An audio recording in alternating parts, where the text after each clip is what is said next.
me interesaba particularmente hablar con vos. Bueno, sos, creo yo, de los economistas más valiosos que tiene Juntos por el Cambio. Pero me interesaba particularmente preguntarte ¿qué salida ven de este lío en el que estamos metidos en este momento? Con, bueno, no hace falta que lo detalle, los números de inflación, el dólar. ¿Hace falta para salir de esto un reacomodamiento brusco que también haga que durante los próximos meses la pasemos peor para después a mediano plazo pasarla un poco mejor? Mira, esa pregunta la tenés que contextualizar por lo siguiente. Los próximos meses no son de la oposición, son del gobierno. Entonces, si vos me preguntás qué va a pasar en los próximos meses, va a depender de lo que haga el gobierno. Mi impresión es que sí va a desmejorar un poco la situación porque el gobierno está en plena campaña y creo que, y esto es más importante, el gobierno va a seguir endeudándose con el futuro. Es decir, prometiendo gasto que no tiene cómo financiar y que va a financiar con inflación futura o con una devaluación más pronunciada. Así hay muchas cosas que nosotros no tenemos control y realmente me preguntás, yo puedo especular, pero no es una respuesta normativa, sino más bien positiva, que es lo que creo que va a pasar. Ahora, imaginémonos que la semana que viene o el mes que viene entra un nuevo gobierno. Ahí hay un dilema, y vos lo marcaste bien, y esto hay que ser muy franco, hay un dilema entre velocidad y riesgo. Tenés que pensar que cuando uno hace política pública tiene que fijarse no tanto en el escenario esperado, sino también en los riesgos. El tipo que hace política pública, el político y sobre todo el técnico, tiene que minimizar riesgos. Entonces, si yo te digo que los precios están desacomodados, tarifas, pero sobre todo el dólar, y que hay que acomodarlo en un punto en donde la gente deje de pensar que el día de mañana va a seguir subiendo, eso implica una corrección cambiaria del oficial, ¿no? Que es el único tipo de cambio.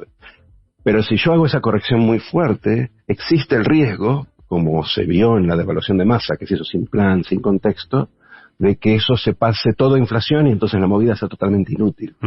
Y ese es el balance que hoy los técnicos están considerando. ¿Qué tan rápido puedo ir para hacerlo de una vez y que la gente finalmente ancle sus expectativas sin correr el riesgo, que es socialmente sumamente costoso, de que este aumento del dólar se traslade a precios en un contexto en el cual la Argentina tiene una economía dual? Si yo como gobierno quiero hacer una política de ingresos para proteger los ingresos de los trabajadores, solo llego al 50% que está bajo la ley de contrato de trabajo y convenciones colectivas, pero no llego a los informales y a los independientes. Ese es el contexto. ¿Qué es lo que vamos a hacer o qué es lo que yo haría si tuviera que apretar esa palanca? Hoy no lo sé, pero el debate, el análisis técnico, los números están alrededor de esas dos alternativas. Está bien, vos decís, no lo sé, y con qué riesgo. Porque faltan bastantes meses o 2 meses claves de este gobierno y entonces el que va a asumir no sabe bien en qué situación asume. Ahora, y aparte, perdóname, aparte porque es una decisión que es eminentemente política. Yo le puedo presentar al político las opciones y él decidirá qué riesgos quiere correr. Está bien, pero vos ves inevitable una devaluación por delante. Después, por supuesto, con estos matices que marcabas vos, de cómo hacer para que esa devaluación no genere tanto impacto. Pero en la hoja de ruta de salida de esto, ¿para vos sí o sí está la devaluación? Estamos hablando del tipo de cambio oficial. Sí. Hoy tenemos varios tipos de cambio y todos inciden sobre la inflación. Y cada vez más, el tipo de cambio paralelo, el MEP, sería el más representativo, el que se hace con bonos, sí.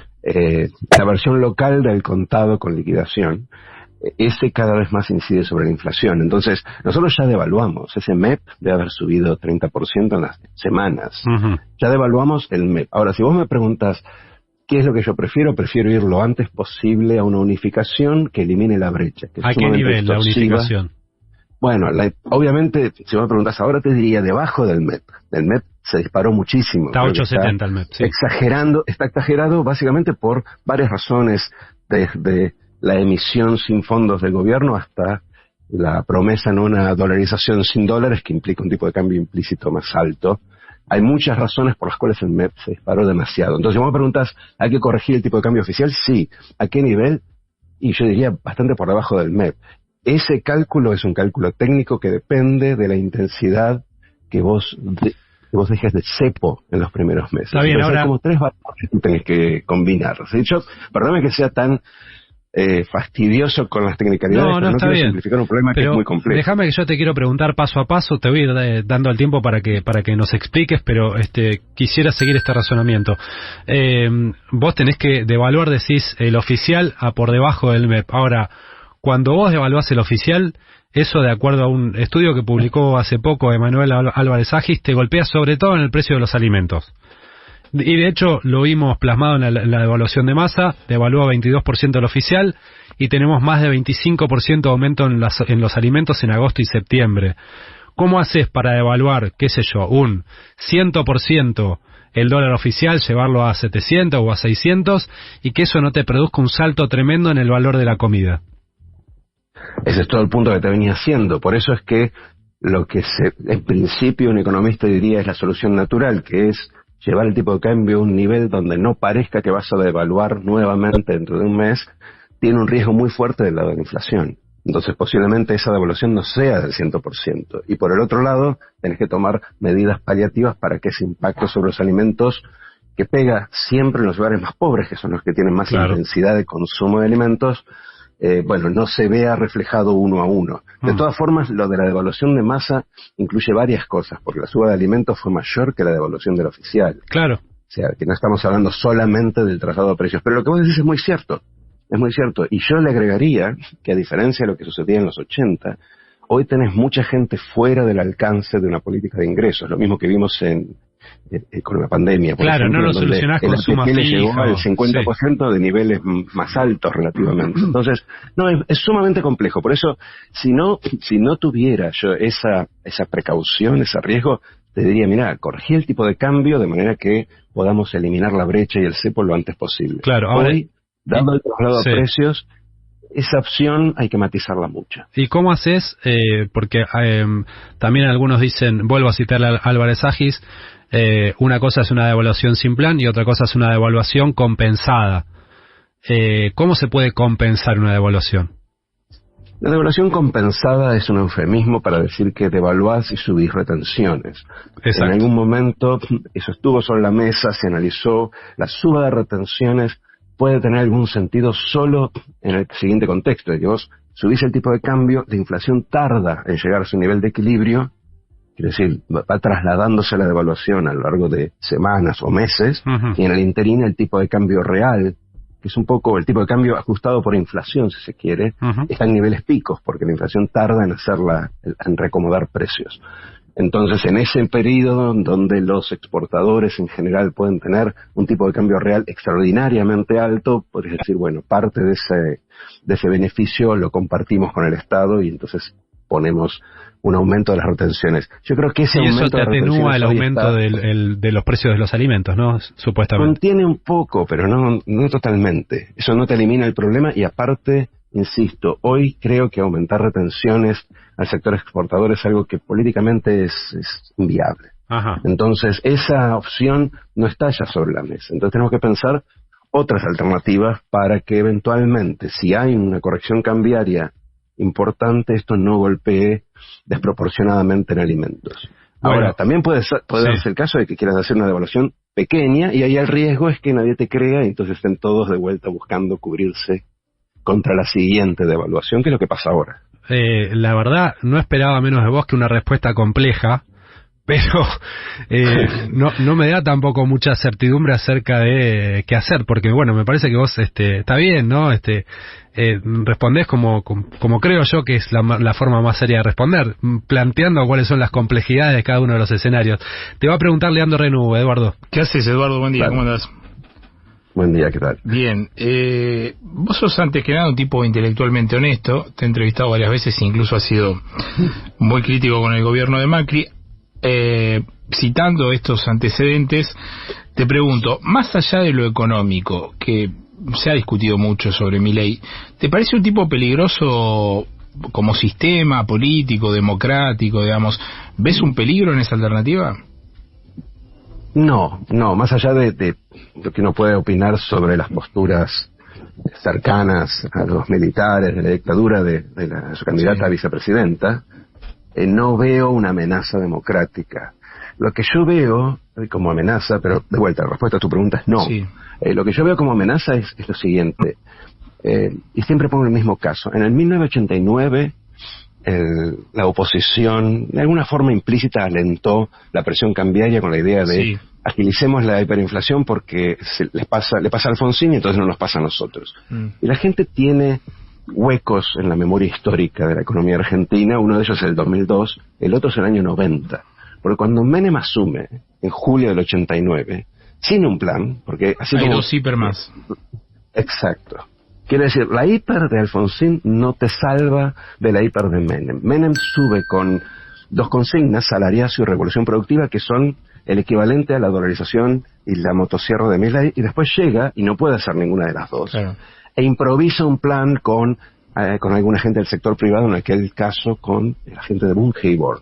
Claro. Y le va muy mal. Tenemos dos hiperinflaciones y un congelamiento de depósitos, el plan Bonex. Entonces, ¿qué quiere decir con eso? A mí me parece que el riesgo hoy, más que democrático, es el riesgo a la improvisación en una situación en donde tenemos todos los males que teníamos en los 80 y aparte una situación social, incluso te diría, bastante más frágil. Eso me parece muy riesgoso y me da bastante vértigo. Claro. Y la otra pregunta que te quería hacer era, en este escenario donde el gobierno tiene una economía crítica, muy crítica,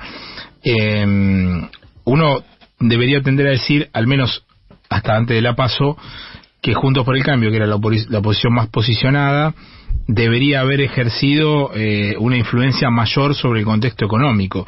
Sin embargo, lo capitalizó otra fuerza política. ¿Qué pasó con eso en la elección? Eso se lo tenemos que dejar a los historiadores y a los cientistas políticos. Yo creo que, quizás para ponerlo de manera muy simple, creo que nosotros cometimos el error de tomarnos las PASO en serio y fuimos una interna, cuando ninguna de las otras fuerzas fue la interna, y en esa interna perdimos centralidad, es decir, centralidad en el sentido de a una audiencia nacional nuestro mensaje, porque cuando vos vas a una interna le hablas a tu gente, a la gente de tu espacio, y no le hablas al resto.